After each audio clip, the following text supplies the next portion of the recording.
Hello everyone. Today we will learn about their sentence. आप their sentence क्या होता है, बहुत सा what is the their sentence. देखिए their आप ये अच्छी तरह से जानते हैं. their के वैसे तो यहाँ पे जो है ये फर्स्ट स्पोकन है, तो इसमें मैं आपको थोड़ा ज़्यादा बता दे रहा हूँ कि their sentence में their sentence लिखा हुआ है कि their sentence में their का मीनिंग एग्जिस्टेंस है. एग्जिस्टेंस को हिंदी में अस्तित्व कहते हैं. तो देखिए जो भी चीज इस दुनिया में है मतलब वो अस्तित्व में है. अभी तक आप देयर का अर्थ ये समझते थे कि देयर मीन्स वहां बस होता है. नहीं, वैसे देयर के तो दो यूज हैं, दो मुख्य रूप से यूज हैं, जो दोनों को यूज में बताने वाला हूं. आप देखेंगे और देयर की ड्रिल प्रैक्टिस कैसे करेंगे वो देखते हैं. आप देख रहे हैं कि देयर सेंटेंस अस्तित्व कोई चीज है. ये मान लीजिए कि देयर सेंटेंस का अर्थ होता है कोई चीज है. हमेशा नॉन लिविंग का अगर आप इंट्रोड्यूस करवा रहे हैं, कोई भी नॉन लिविंग चीज को इंट्रोड्यूस करवा रहे हैं, किसी नॉन लिविंग के बारे में लिख रहे हैं आप, तो आप देयर सेंटेंस से चालू करिए. क्यों? कोई भी नॉन लिविंग को अगर इंट्रोड्यूस कराना है तो देयर, वहां देयर का अर्थ कोई वहां नहीं होगा, कोई अर्थ नहीं होगा. इस देयर का वहां कोई अर्थ नहीं होगा. और एक देयर होता है एडवर्ब, जो क्रिया की विशेषता बताता है. तो अब आपको लग रहा होगा कि हमको कैसे पता चलेगा सर कि देयर का अर्थ कब कुछ नहीं अस्तित्व में नहीं होगा और कब वहां होगा. तो आज हम समझेंगे what is the different between there and there.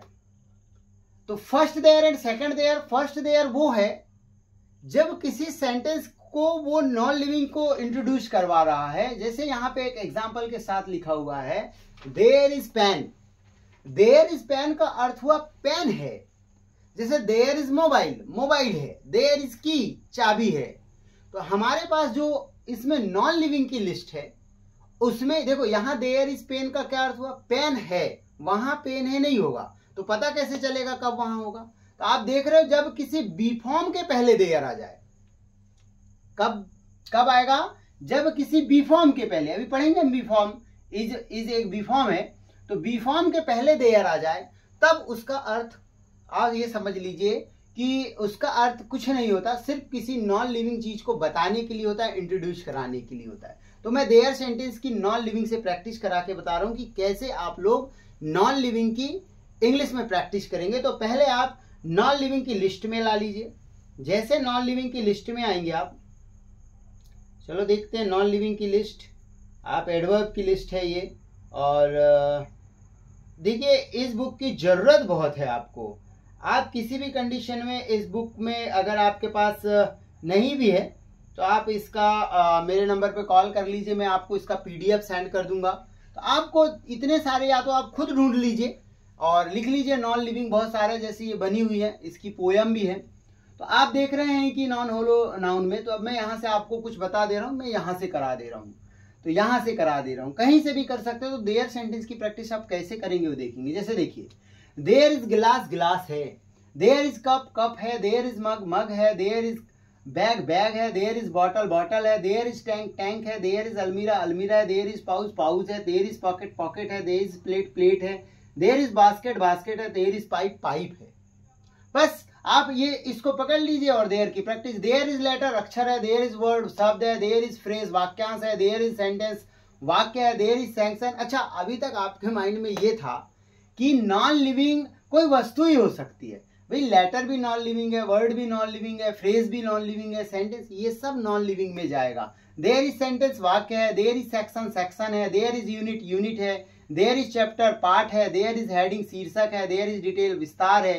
There is example, example है. इस तरह से जितने यहाँ पे लिखे हुए हैं सबके साथ आप देयर सेंटेंस का यूज कर देयर सेंटेंस बना सकते हैं. और जब आप ओरल बोलने लगेंगे और स्पीड से बोलिए. कैसे स्पीड से? देयर इज लेटर, अक्षर है. देयर इज वर्ड, शब्द है. देयर इज फ्रेज, वाक्यांश है. There is sentence. इस तरह से आप करेंगे तो देयर सेंटेंस की प्रैक्टिस हो जाएगी. दूसरा देयर का यूज है, दूसरा देयर का यूज होता है एडवर्ब. जब किसी एडवर्ब, देखिए एडवर्ब मीन्स क्रिया विशेषण. जब क्रिया विशेषण की बात करूं मैं, एडवर्ब मीन्स क्रिया विशेषण.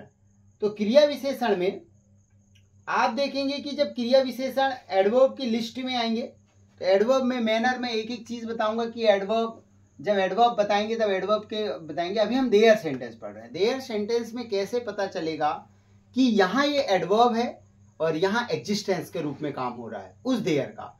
तो देखिए, जब किसी बी फॉर्म के पहले देयर आ जाए तो उसका अर्थ एग्जिस्टेंस होता है, और जब किसी वर्ब के पहले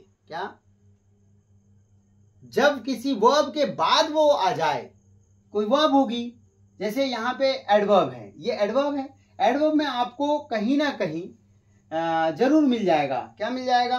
देखो एडवर्ब में, देखिए प्लेस वाले में आप देख रहे हैं, देखिए एडवर्ब की लिस्ट में प्लेस वाले में ये देखिए देयर, देयर मीन्स लिखा है वहां, ये एडवर्ब है। और जब हम एडवर्ब के रूप में काम करेंगे तो क्या करेंगे, जब किसी वर्ब के बाद देयर दिखे, मेन वर्ब, किसी एक्शन वर्ब के बाद, कौन सी वर्ब के बाद? हेल्पिंग वर्ब के बाद नहीं, किसी एक्शन वर्ब के बाद अगर देयर दिखे तो वहां उसका अर्थ वहां यूज होगा। अब मैं आपको इसका यूज करके बता देता हूं। इसके लिए आपको एक्शन वर्ब की लिस्ट में आना पड़ेगा। जैसा कि आप जानते हैं कि एक्शन वर्ब की लिस्ट ये हमारे पास में आ गई। देखिए हर चीज की ड्रिल ये बहुत जरूरी है। तो मैं आज आपको देयर के दो यूज बताऊंगा। दोनों यूज में पहला यूज मैं आपको समझा चुका, दूसरा यूज देखिए।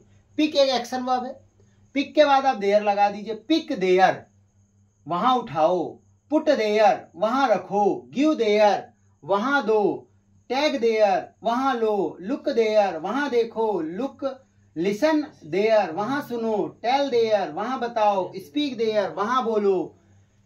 कवर देयर, वहां ढाको। कंप्लीट देयर, वहां पूरा करो। कंफ्यूज देयर, वहां भ्रमित करो। कुक देयर, वहां भोजन पकाओ।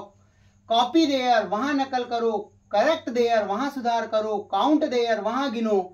इस तरह से आप कोई भी वर्ब की फर्स्ट फॉर्म के बाद अगर देयर बोलेंगे तो ये बहुत बोले जाने वाले शब्द हैं। कट देयर, वहां काटो। डिले देयर, बस आपको कुछ नहीं करना, डिले देयर, और ये इंपेरेटिव सेंटेंस में हो जाएगा चूंकि ये वर्ब से स्टार्ट हो रहा है। तो आज हमने पढ़ा देयर के दो यूज, पहला एग्जिस्टेंस और दूसरा एडवर्ब के रूप में देयर कैसे काम करता है। That's all, thank you. सभी को बहुत अच्छी लगी होगी ये क्लास। अगली क्लास में फिर मिलते हैं।